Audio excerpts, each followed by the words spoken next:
Thought it was All right, recording. let's All try right, again. let's Good try morning, again. Good everybody. morning, Thank you for everybody. Thank tuning you in for to Let's tuning Get in Real to About Let's Real Get Real. Estate.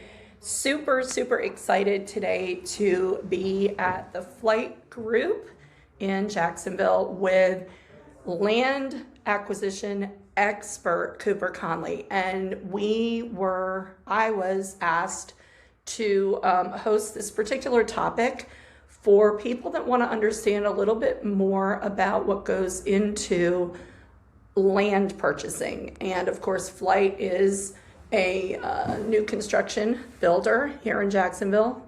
Pretty, what do you guys do? About 300 or so houses a year right now, and growing. Yep, we'll build 450 this year. Perfect. So build 450 this year in 2025. Awesome. 2026. Right. So a lot of people send land deals to Cooper and his colleagues to see if they want to purchase them. There's a lot of wholesalers in our market and also sellers that own land. And I think that there is a little bit of a misconception, somewhat, of how simplified land acquisitions actually are or aren't. And there's actually a lot more factors that Cooper and his group have to consider when they decide to purchase land and how much that land is worth. So I'm going to kind of let Cooper talk at length about a lot of the intricacies of land purchases that I think most of us don't even really realize are a consideration. So Coop, what do you think some of the big, like most common things are that make you guys turn down a land deal? Yep, with land, it really, as far as turning it down, it's a mixture of really a few core and key things. One being utilities, right? Utilities in place, whether it's well and septic or a JA with water and sewer. Now, a lot of times you may think you have utilities there, but capacity may not be available. You may not have the taps you thought you had. So utilities definitely play a factor. A lot of times, if a lot doesn't work out for us, it can even just be the zoning and the size, right? And ensuring we have the right zoning, the right size of the lot. There's some lots where, if it's a 25 by 100 lot, it has the right zoning, we can still build on it, but it can be a hell of a lot tighter. And with that being the case, and it being tighter to build and a more difficult build, in the same vein, we need that lot at a better number and a better price. So those are a couple different things, the reasons why a lot may not work out. But really, a lot of those things are also solved with price. If we can buy the lot for $10,000 with a lot of hurdles, then we'll still buy it. But if someone wants $30,000 for that lot, then there's gonna be a whole lot more expenses that should not shake out. So I think maybe one of the common mistakes is that people tend to rely a little bit on the property appraiser page, right? You know that you can't really evaluate a home's value based on property appraiser. But a lot of people get caught up in thinking, well, dirt is dirt. And if the property appraiser says this lot is worth $50,000, it's worth $50,000. And you hit on something that I think a lot of people need to hear about when you mentioned about utilities. And I don't know how many people realize that the cost of putting a water and sewer tap in for JEA has now, if I'm not mistaken, kind of reached almost the same cost as putting a septic and drain field in. Is that accurate? It's definitely a little bit cheaper, right? It's definitely a little bit cheaper, but the cost difference isn't, drastically as far apart as it once was. So with that, also look for lots that has taps, right? The taps are already available there, and a lot of times you can do that through stages and doing sewer locates to understand, okay, do I have a water tap and a sewer tap? If so, can I still use them? And so being able to do that obviously can save you on utilities, but yeah, if you're going into an area and you got to put in a sewer tap and a water tap, the cost difference of a well and septic is not too far apart. And you just said something that I think also is significant. You said, do I have a sewer and a water tap, and can I still use them? So I know that there are some neighborhoods, particularly the 32206 zip code for one, where, can you talk a little bit about is it partial paving, partial repave, something where they're going over top of the older taps that were there? And so that now the city won't let you use those anymore. And so isn't there something where they have to purchase a whole new, I think Ben was talking about this, where you guys bought a property, it had the taps in place, but because of the repaving that was recently done, the city decided that now a whole new set of water and sewer has to be put in. It ended up costing you guys like $20,000 or something that was unexpected. Yeah, so there's two kind of different pieces to that. One, where I believe you're talking about, is asphalt overlay. Yes, So that's it. where if you have a parcel and you are looking to build 3 or more houses on it, and a lot of times you see this in 32211 in Sin City, you have a lot and it might be just one parcel, but 3 lots of record. And if you go to build 3 homes on it, what JEA will make you do is they will make you actually bring in new asphalt for that street, as well as new taps, essentially, for that parcel on that piece of the road. Wow. So it definitely adds a larger expense. And another piece, and brings in mind '06, is one thing with utilities, it's you can really run into issues where you go ahead and you look online on your JEA account and you call and properties nearby, they have, it shows, okay, there is water and there is sewer here. And so you believe that, okay, I will have water and sewer here and in this area because every other property nearby does. But in reality, what can happen in a certain few pockets of Jacksonville is you can actually be up to capacity for water or for sewer, to where every other house on the street has water and has sewer, but maybe you have a 2-inch water line running or sewer's up to capacity, so you physically cannot hook up to water or to sewer. Wow. And what that causes is you have to put a well and septic, which will bump your cost up. Yeah, and the whole well and septic thing, besides just the cost involved, I think the average cost anymore of having to put a new septic and drain field in runs around somewhere around the $15,000 price point. But it also has a lot to do with, like you had mentioned, about lot size, right? So if the lot isn't deep enough and you're going to be required to put a septic in and a well, the well and the septic have to be, 50? The septic has to be, is it 50 feet from the closest water source or something? Yeah. 75? Yeah. So, that has a big effect. Like, in other words, you kind of have to be able to, I'm guessing, put the house like in the middle almost, where you can put the well in the front and the septic out back, or vice versa.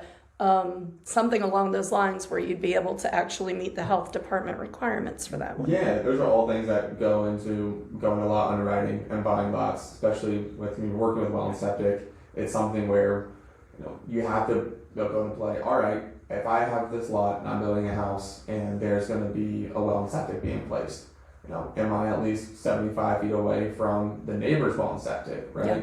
There's definitely rules have changed quite a bit over the last, 5-10 years, and especially from 20-30 years ago, where with infill building, there might be a septic encroachment because the septic is kind of on your lot, or the septic and the well are both in the backyard, and so you have to maneuver and kind of jigger rig. All right, where does the well go? Where does the septic go? And those are definitely issues we run into, and we usually can get pretty creative. But yeah, it's all based on the lot has to be big enough room to have those the right distance apart. Understand and talk to neighbors and, hey, where's your well? Where's your septic? Get surveys done. And the other piece that brings me to is one thing we run into a lot, and it's good knowledge to have, is in Jacksonville, what they do in Duval County, the Florida Public Health Department, essentially the last 2 years, they came out with a rule that essentially outlines that if you are not a lot of record, right? If you're not a lot of record, and what a lot of record means is if you go on to the property appraiser site, you go to the legal description, a clean lot of record will say something where we'll have the meets and bounds, the subdivision, and then the lot and block.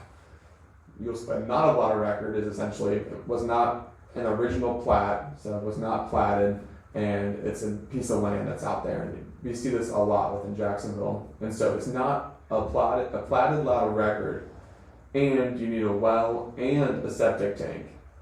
The Florida Health Department makes you have that lot be at least half an acre without any sort of variance. So it'll be at least half an acre.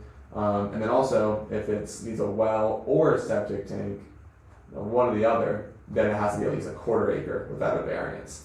So a variance, you have to apply for a variance, right, to get an exception to that. How difficult are those to get? Truthfully, I don't handle much on that side of things. On my role, it really is just all land and lot acquisition and bringing in lots. So I don't handle too much of that side, but I will say we don't do too much of it because there's a cost to it. It's time, and it's not always guaranteed. Sure. So undeveloped lots that have never been cleared, and all of that. A lot of those, some of them, I would imagine, maybe not all of them, require more due diligence, a phase one and before a phase two. Because I think with your regular infill lots, for the most part, you guys are doing what would be considered like a phase two or even three, whatever, digging into it if it's been built on before and that sort of thing. Can you elaborate a little bit on what would make you have to, what is more of a phase one due diligence, and what would make a property, when you guys were looking at it, what would make you say, oh, we have to do a phase one on this before we can go to, all the way through? Yeah, it's super dependent on every property itself, right? And usually the due diligence is pretty standard, right? The main, especially within infill, typically you're going into phase ones and phase twos and phase threes when you're doing sort of larger development, which we're definitely working that way now. We own a couple of developments, and ideally the less of that work you have to do, the better. But really on the infill sector, the main pieces of due diligence really just consist of, again, knowing your utilities. All right, what kind of utilities am I working with? It is understanding, all right, am I in a floodplain? Right, am I in a floodplain? Yes or no? All right, cool. What's the sloping of the lot look like? Contours, making sure that you're not in something like an ash site, which are prevalent in Jacksonville. Understanding really the viability of the lot. There's a lot of wetlands, right, all in Northeast Florida, especially when you get into Clay County. And when you look at a lot based off of its computer or even on Street View, sometimes it's hard to tell if it's truly is wet. Yeah. And it's the name of sloping, right? Sloping is a big thing in Clay County. What do you mean by sloping? You mean like literally physically sloping? Yep, exactly. You go in Clay County and there's a lot of lots where from the top of the lot, where it's on the street, to the bottom, you might get a 15 to 20 foot drop, which sounds crazy, but it happens.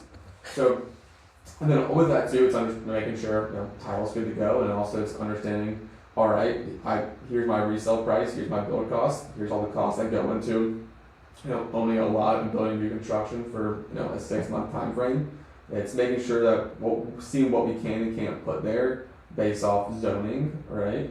And then also understanding, okay, where's the best place to put the home if it has any of those issues. So it's also understanding clearing, right? Your clearing is a big piece. So wanting to make sure that with clearing is, all right, do I have a live oak here where I'm gonna have to do tree mitigation and then pay tens of thousands of dollars to get this removed? Is it smaller limited clearing? So getting all those costs together, understanding exactly what you can and can't do. And that's the majority of it within infill building. It's just really getting a good grasp and understanding of, okay, what am I working with? What do utilities look like? What does clearing look like? What do, as far as floodplains, contours, sloping, what does all this look like? What can I build? What can't I build? What should I build?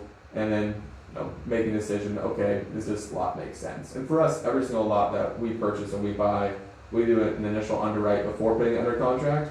And we want to make sure that we have, a damn good feeling that it's going to go through and it makes sense. For us to buy, put it under contract.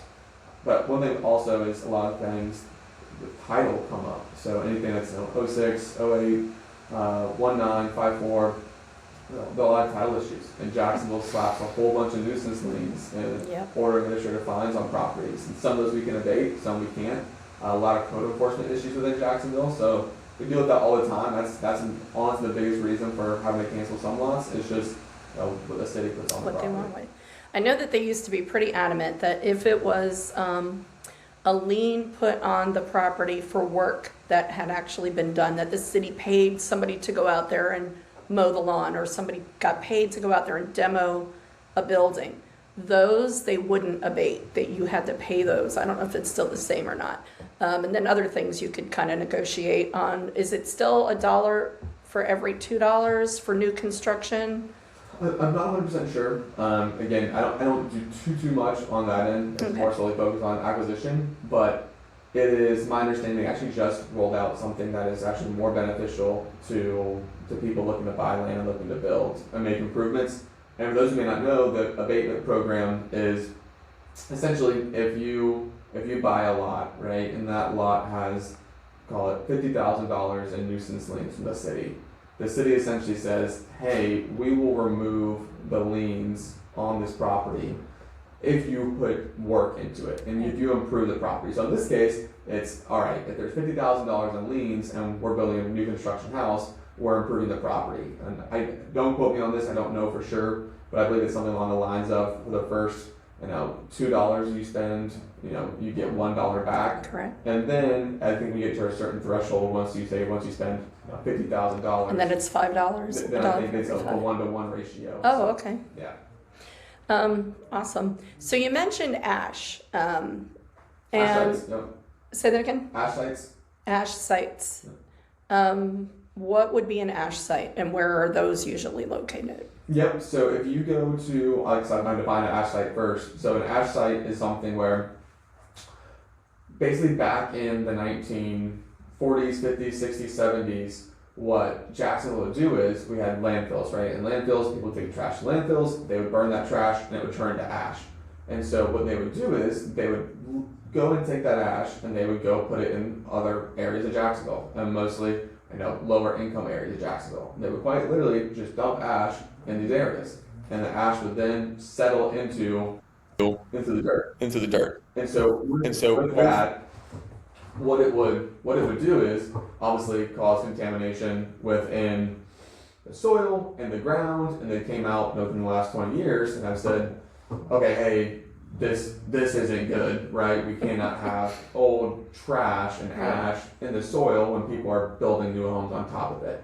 So what the city did, essentially, they put out what are called ash sites, and you can go onto the property appraiser site, and you can find these ash sites by literally going to the property appraiser site, go to your tools, right, or your layers, and there it will say basically property details, and one you can pick out is ash sites. And it'll give you an entire map essentially showing, okay, hey, now these are all the sites in Jacksonville. And actually, what I can do is I can share my screen real quick. Yeah. So I'll give you guys a look. Let me see if this will do it. Cool. So to give y'all an insight of what this looks like, let's say I just go and I type in our office.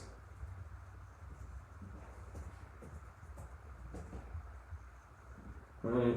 I type in our office. Go in here, right? I'm gonna go to layers. I go to land base. I don't think they can see the top part where you are. Oh, let me share this. And scroll your page down a little bit, maybe. There you There go. we go. So go to Jax GIS, and I go here to land base. I go to ash site, and this shows me, okay, here are ash sites located in Jacksonville. Wow. And essentially what that means, right, it's not an absolute deal killer, but like anything, just more cost is associated and involved. So it has to have like soil mitigation. Do you have to like Yeah. bring in landfill and stuff like that? Yeah, So- they make you dig about 18 inches to 2 feet down, remove that soil, remediate it, and then put new soil in, and then you're good to go. And they'll give you a stamp of approval. And I think this also had the flood plain. I think there was a flood when you were choosing your criteria in here. I think I saw flood might have been under one of the things that when you were going in to choose ash. I think I saw something with flood also. So can they also check that through the same? Yeah, for sure. And this will kind of give you an idea of kind of how we look at properties, right? And so let's just take, let's see if I can find just a random lot. Actually, I can do this for you. I'm going here. Right, these are some of the lots that we own. And let me just pick. There we go. This is using this one. This is actually one we bought from a wholesaler. So a wholesaler sent us this lot. We bought it. And that being said, if you're watching this video, please send us over any sort of lots you get, anything, whether it's a small infill parcel or a large parcel, whatever it may be, send lots our way. We'll get you an offer over quickly. And this is when we actually bought from a wholesaler. And so the first thing we do is we come here to this layers tab, right? And we check, all right, go to layers, check the floodplain, right? I'm making sure that I'm not in an A flood zone, as you can see here, because with that, obviously it's going to be a little more of an expensive build. You may have to build a stem wall. You're selling a house where people may need to get flood insurance. And so if anything... So your blue areas are your flood Exactly, area? your blue areas and then your yellow area. Where it shows the yellow, right, those are, we can still build there. We can still buy those lots. When you see this dark blue, that's where I'd be a little bit weary, because it's going to be, you're in the true floodplain. Wow. And then from there, we also look at, all right, going back to, again, ash sites. Now here, this is in an ash site. As we know, other areas are. So, all right, cool, we're not in an ash site. From there, also look at our contours, right? This shows you the elevation of the lot. So you can kind of scroll in, look at this lot, and it will essentially tell you, all right, you can kind of see here, this is at 20, this is at 21. These lines here are the sloping. And So what's a good elevation number? Right. What's that, sorry? What would be a good elevation number? You just want to be consistent, right? Okay. So the number itself doesn't matter. You just want it to be consistent to where, at the top From of the lot, front to the back of the lot and side to Exactly. the side, it's kind of it's consistent, right? Close, You okay. don't want too much sloping to where it goes from, 25 to 20. That means you have a 5-foot drop somewhere. Oh. So with that, the other thing we do, and I'll bring back this tab. Actually, let me do this. So using the same lot here on Kenmore, right? You can go down here and look at this, right? This is the legal description I was talking about. Right. You get your meet and bounds, your subdivision, and this is what you want. You want a clean, where it says lot 4, block 18. That means you have a clean lot of record, and that's what you want. You go here, check your zoning, RLD 60, meaning residential low density. The 60 means typically you need 60 feet of frontage. And this is one piece where people typically get confused. They say, well, my frontage is only 50 feet. This is RLD 60. I need 60 feet of frontage. And that's not the case, right? Lots of record supersedes zoning, right? So if you're a lot of record, that supersedes the zoning and you can build on that lot. So if you're a lot of record and you have, 35 feet across and 80 feet deep, but it's RLD 60. So is there a stopping point where, is there a minimum that you have to have to build a single family home? There is, right? And one of your best friends is called the Jackson Muni Code. So if you go to the Jackson Muni Code, that will tell you all of your setbacks per zoning, right? So say I want to go ahead, and I'll share this tab real quick. Say this is the Jackson Muni Code. Anyone can have it. This is a great tool. Highly recommend hopping in here and taking a look at it. And so if I need to know, okay, I need to look at RLD 60, and I need to understand what I can and can't do, you can just look it up, and it will take you here, right? And this will tell you, with RLD 60, here are my setbacks. So with my setbacks, let me make sure I'm on the right one, just so I'm telling you guys the right thing.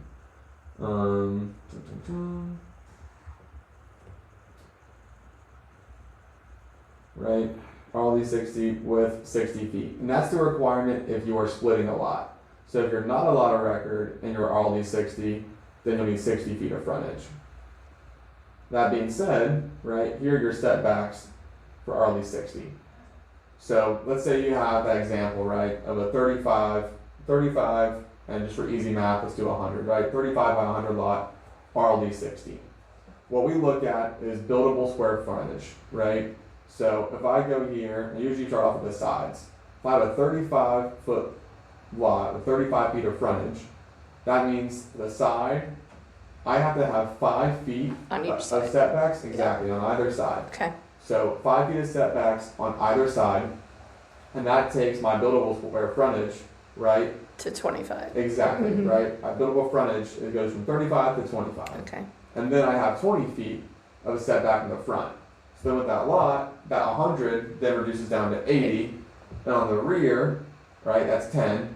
So that 80 reduces down to 70. So you have 25 by 70 to build on. Exactly, right? And would that be enough? Yes, that would be enough, right? Okay. As long as you are a lot of record, that would be enough. But all things to take into consideration, because now, you have a 25-foot wide house, and it limits what you can put there, which Sure. your plans. So all that's taken into consideration. But yes, we would still be able to build there for sure. So if you're not a lot of record, can you be, is there a process to become a lot of record so that There's not. there's not? So it There's just is not. what it is. It is what it is with the plat. So you have to follow the plat. Where the last one was done, I believe, in 1969, and you have to follow that plat. That Interesting. plat is what you have to follow and abide by for being a lot of record. And if you are looking to build on a piece of land that isn't a lot of record, then from there, what you have to do is you have to follow all the zoning and the setbacks that would go in place with it. What does the legal description look like on a lot that's not a lot of record? Yeah, So let me- instead of having a lot and block number, what would it have instead? Let me see if I can find this one. So bear with me. I'm sure you can. You will be able to tell fairly easily. Is it one of these that says like first 25 feet of da da da da da? Or Essentially, right? kind of like Essentially. that?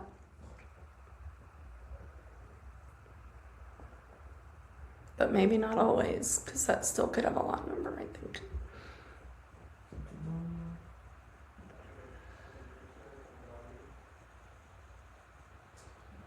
Let's see. Here we go. So, this is another lot that we own, and if you look over here, you got the legal description, and this is what a legal description. Okay, so What- it's a track number and a recording, like book and page, and a block number, but no lot number. Very Exactly, interesting. right. So you'll be able to tell, but it doesn't just say pretty clean and clear and concise. Hey, this is lot number 4. Then from there, it will be you'll know. Okay, I'm probably doing something that's not a lot of record. You can actually pull a plat to find that. It's all Yeah, because how do you know your measurements for Yeah. the property? Yep, so it will all be. You say measurements. What do you mean? You know, like your width and depth. Is it on there like up higher, Yeah. like a normal one? Yeah, it is. Okay. This isn't loading for some reason. It has some data connection, but yes, it'll do the same exact thing. Okay. Where it will tell you all of your frontage, your depth, everything of that All nature. right. So what would the minimum width have to be for It- you guys? It all goes back to zoning, right? But typically we look at the minimum width being 25 feet of Okay. frontage, and that would have to be an R&D lot, right? RMDA, RMDB.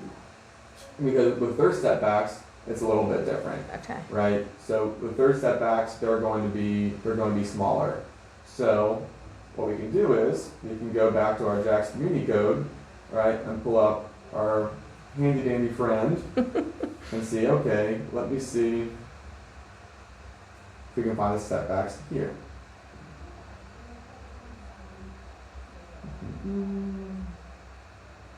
We don't want mobile homes,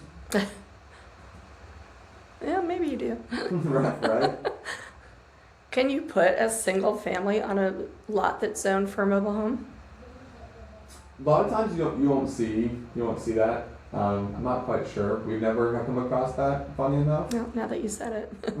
but I would think if you have enough space to do so, I don't see why there'd be an issue with it. Yeah, maybe it has to just be a rezoning type thing. So here we go. Right, you click into this, and if you want to look for, see if it will give it to us. If I scroll down, it'll be there.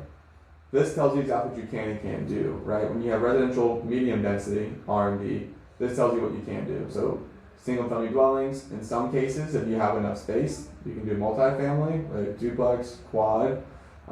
Be careful with that, because with RMDA, a lot of times it will say you can build 8 to 19 units per acre, right? That's what it says in COJ. So everyone comes back and says, hey, I have a quarter acre RMDA property. That means I can build 4 or 5 units on this property, and that's not always the case.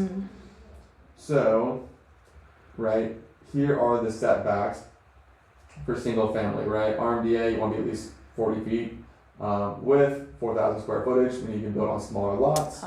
So those measurements are what would come into play to tell you exactly how much you can build on a particular lot. Right, and so for us... And if it needed septic or city utilities and all that other stuff. Exactly. And so with this being RMD, you can see here the setbacks are a little different. You still have 20 in the front, 10 in the back, but your sides are a little smaller, right? So you have 3 feet on either side. So where you can, rather than a 5-foot setback, you have 3. Interesting. So when you are going to put multiple properties, you're also doing multiple sewer taps and water tap, or sewer tap and water meters for each one of those homes as well, correct? Yes. Yeah. So that also is a cost consideration. I guess the main cost would be on the initial purchase of the lot, right? So that first cost, and then depending on how many you can build, you're kind of absorbing the costs of the additional ones within, on top of cost of construction for the other houses. Yeah, exactly. Okay, so any other things that you think might be something that, obviously you guys can answer pretty quickly when you have a deal sent over to you, for the most part.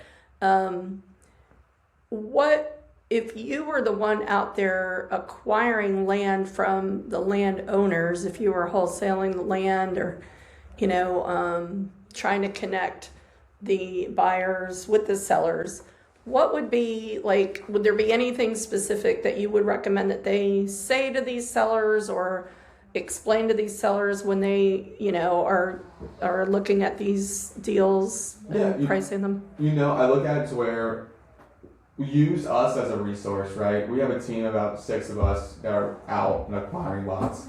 And so use us as a resource because we spend all day, every day, 12 hours a day, looking at land, acquiring land, understanding what things mean. And it's can be a little tricky sometimes, it can be a little daunting and intimidating of, hey, what am I looking at?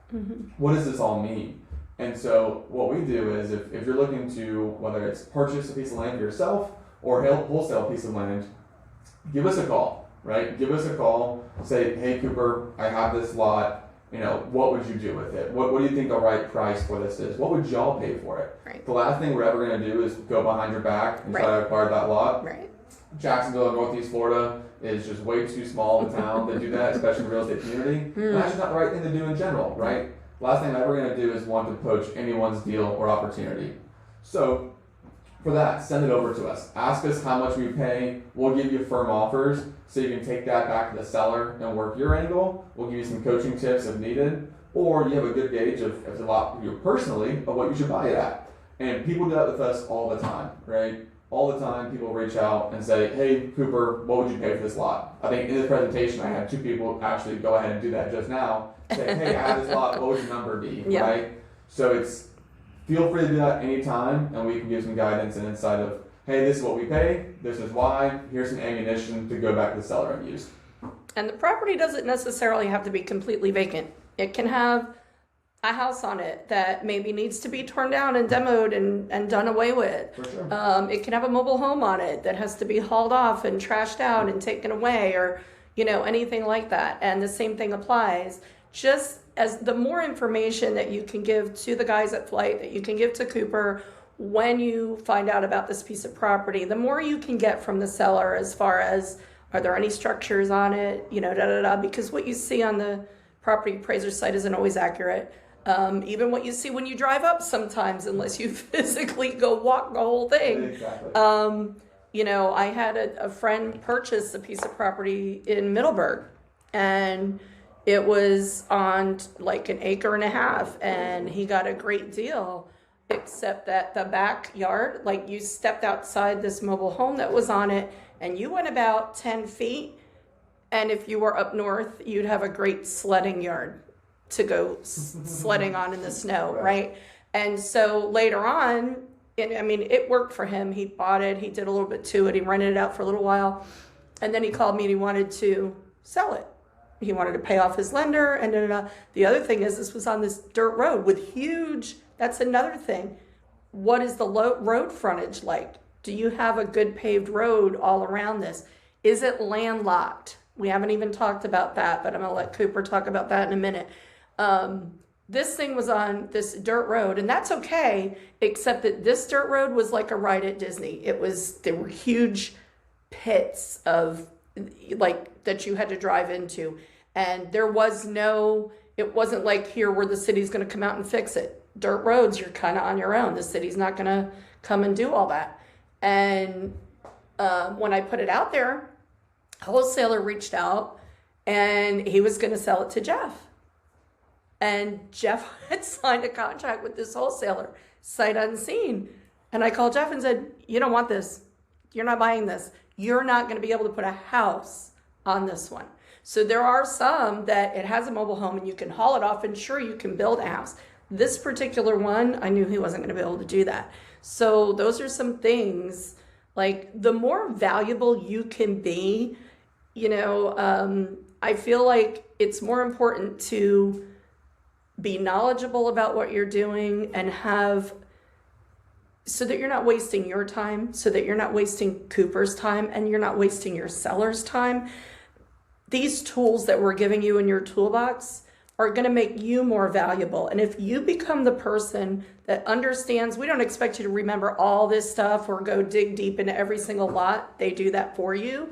But the more you can remember of some of the key points that we're making here today, the more valuable you become to Cooper, right? So especially as a wholesaler, if you're somebody who's just hungry and eager and just grabbing every single thing that comes in front of you, and versus the person that takes the time to learn a little bit more and dig a little bit deeper into the types of properties that you're trying to sell to Flight, whose message do you think Cooper's going to answer first? And whose deal do you think he's going to probably look at a little bit closer and take that time because he knows, hey, this person kind of gets it. They know a little bit more, and if they're sending it to me, they probably think it is something that we would buy at least close to this price.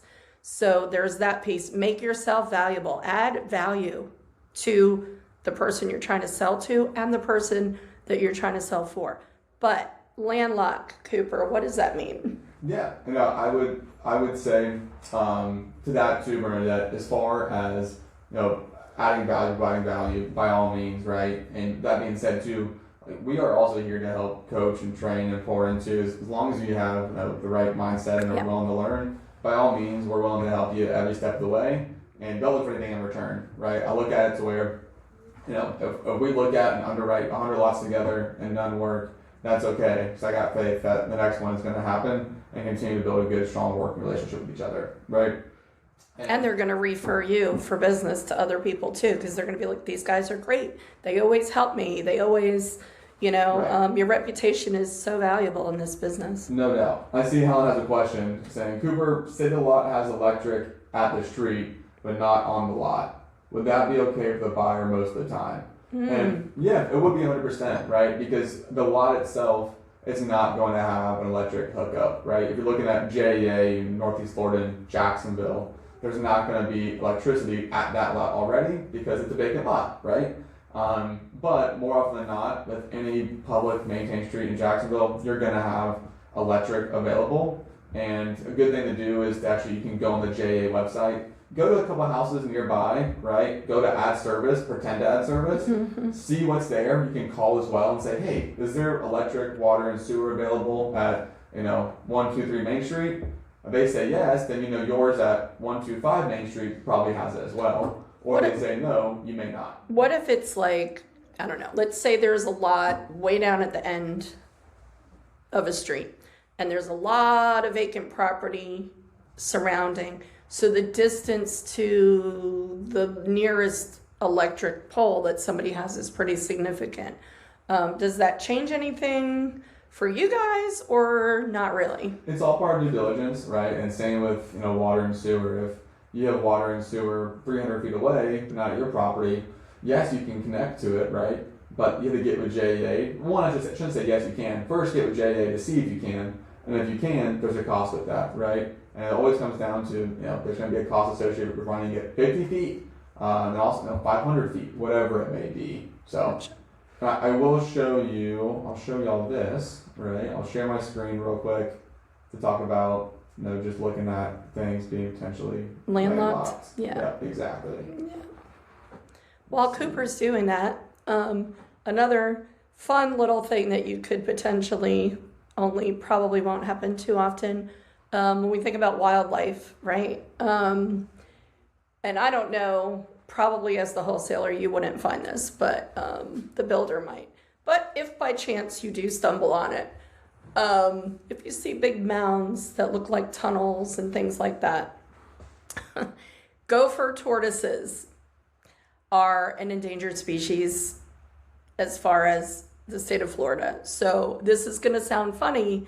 You cannot legally just pick one of these up and go relocate it somewhere else. It's actually a felony. It can get you in a huge amount of trouble and a huge fine, believe it or not. I sold Richard Briggs an acre of land in 32207 several years ago, and there was a tortoise that had, I guess, made his nest there or whatever it was. And it was several $1,000s to legally move that little guy out of there. So if you're ever out walking one of these lots and you happen to notice something like that, just know that could potentially happen. It's kind of funny, but yeah.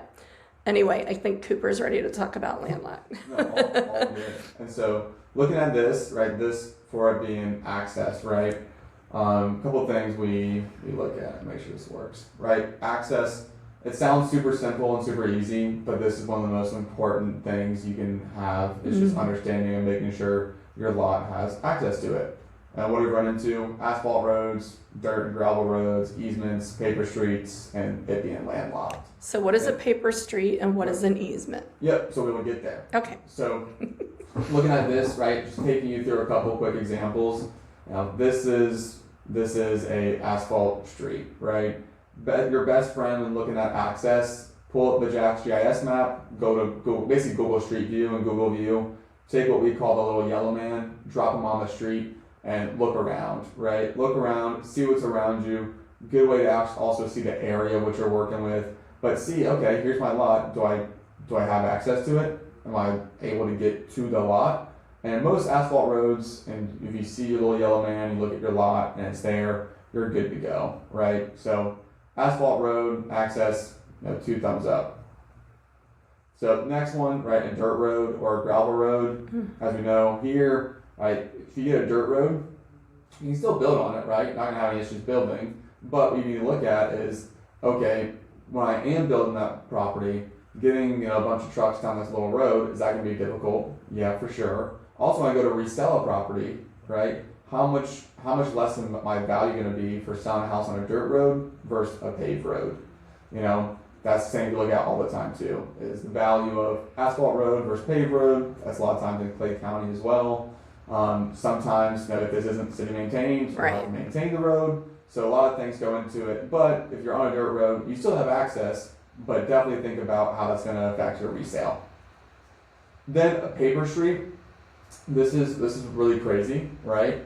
So essentially, when Jacksonville mapped out and platted out, the last time doing whatever 69, whatever it was, they platted out every single lot within Jacksonville. And hey, these are all the lots that are going to be in Jacksonville where people will build. And so this is a lot on Buttercup we've seen quite a few times where these are all platted lots. And if you come across this, you might be like, oh my gosh, this is an awesome find, awesome score, right? This looks great.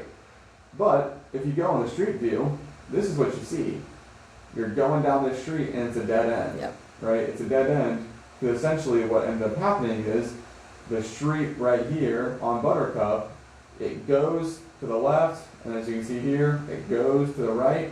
But this entire strip is just trees. It was and never finished. They never The finished, infrastructure. they There's never one. finished that road. There's one like that right down here in Murray Hill, that literally from Roselle, and then there's a big same thing like that, and then it starts back up again. And they've tried to sell. It's off of Phyllis Street. They've tried to sell that piece of property for years, and it's so. I mean, what would have to happen? And that's the crazy part, right? So if somebody wanted to connect these two pieces and make the road go all the way across, yeah, look at how many lots there would be on both sides of that street. But it can't always necessarily even be done, correct? It's when you look at it, you have to ask yourself the question, whether it's this lot or any other one that's a paper street, is it worth financially going in and developing all this land to get access to the lot? Is that worth it? Because that's a pretty hefty hefty expense. And thinking this property here could come and take all those trees down and build, right? So if you were getting all these lots, like let's say there's, I don't know, what are there, 5 on each side or something, 6 on each side, so 12 of them. Let's say you had the opportunity to buy all of those lots, then it might be worth considering doing the. It could be, right? It all depends. You have to run your numbers, how you run your numbers. But it's looking at what's the cost to clear it, what's the cost to pave this road, right? What's the cost of running infrastructure down this entire. And my road? understanding is when you go to the city to ask that question, my understanding, could be wrong, is they don't always give you an exact number, an exact figure of what that's going to cost to have that done. Is that right? Right. They essentially make you do all the homework to do it.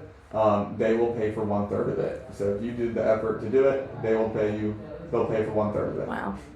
So you have to like contract out all of those, the engineers, all of it, like Right. the whole thing.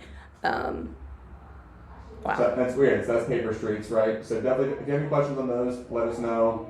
Easements right here. This is just right here. It's a shared right of way, Mhm. right? Deeded easement.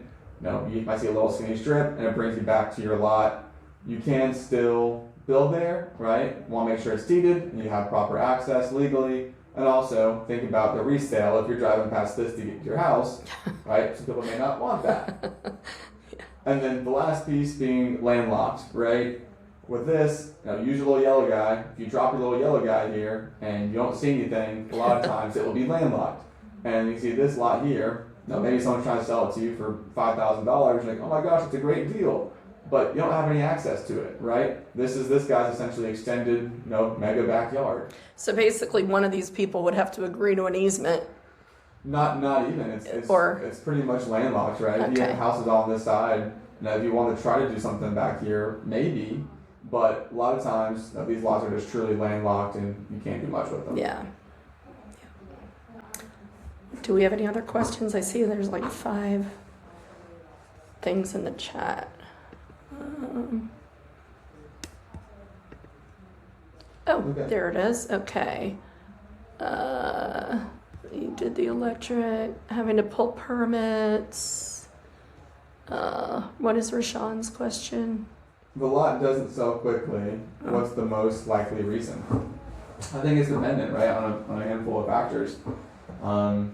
That question as far as doesn't sell, it might be price. Look at lots that are on market. If they're on market for more than 100 days, it probably is a price thing. Probably just priced too high. A lot of times, maybe it's just actually the viability of it. What's the horizontal cost going to be to bring in utilities, to bring in infrastructure, roads, clear it. It's all dependent. So I think it's a little bit of an open-ended question to where what's the main reason a lot may not sell, or what's the main reason why we may not buy a lot. At the end of the day, it kind of boils down to I think also the price. There's usually maybe a number for it, but I think there's a bunch of different factors where it's very, very lot dependent and can vary lot by lot basis. I think that if it's in a neighborhood where you see a lot of flight homes going up, Flight has, I just smile every time I'm down in the Phoenix area of 06, even the west side MLK, and I see what Pat and Cooper and his group have already done to those neighborhoods. and just how clean and amazing they look now compared to the way they were just 3, 4, 5 years ago. It's an awesome thing. But to simplify your life, if you happen to, when you are looking at this lot, if you happen to notice that maybe right down the street, either Richard Briggs or Pat or, somebody recently is doing a new construction on that neighboring property, take a look at what they paid for that lot, for that property. If you don't know, if you can't find it on the property appraiser, shoot Coop a message. Hey, what did you guys pay for that lot that you're building at blah, blah, blah, such and such street? It's not going to always be a 100%, yes, we'll give you that same amount for that, but there's a good chance that that's pretty much what they're paying for those in that location. No doubt. I know we're running out of time here. Yeah. I think it's a kind of a great way to wrap it up in the sense of that is 100% one of the best ways to do it. If you're looking to sell us lots and you're curious, okay, how do I start? How do I go out and find land? Look up SDF Capital Group, LLC on the COJ Property Appraiser. You can see all the lots we bought, what they bought them for, and I can tell you if it's something that we own, right? We're looking for more lots in those areas. So any questions you have, feel free to call me, text me, anytime, reach out on social media, and I'm happy to help and give you insight of what we're buying, how much we're buying it for, to look at land for you, get you connected with our team to ensure we can get offers over to you ASAP. And Cooper is an amazing resource. He has the communication skills that are unmatched. If he can't answer you right away, I promise you he will answer you within hours. He doesn't sleep. He's waiting till he dies to sleep. And his work ethic is absolutely impeccable. So you couldn't possibly deal with anybody better at any level of real estate, be it land purchases. They do still sometimes buy homes too. If you have rehab homes that and if he doesn't want it, he can probably, his dad buys a lot of those, if you didn't know that. And he can refer you out to people who do. And so I really hope we have dug deeply enough into this for you, Helen. I hope we helped you. I think you were the one. Thank you for bringing this topic to us, because I think this is phenomenal, and I'm really hoping that it adds a lot of value for you guys, and it adds a lot of value for Flight and anybody else in the market. And Cooper, thank you so much for taking time. Yeah, of course, Bernadette, thank you. Thanks for being a great resource of bringing in deals and again, great communication and flipping through ideas. So always appreciate it. It's been awesome. So reach out anytime. Any questions you have about land, feel free to let me know. Brian, of course, man, thank you. Always glad to hear Thanks, you're Brian. watching this. And Rashawn and anybody else that tuned in today. Yep, thank you, Helen. So y'all, everyone, thank you so much. Any questions you have, feel free to reach out. I'll type in my phone number here just in case you need it. Shoot me a message on Facebook, Instagram, whatever it may be. But call is usually the easiest for me. So everyone, y'all, thank you. Thank you so much. Thanks, guys. Have a wonderful week. All right, now I just have to make sure that this stores.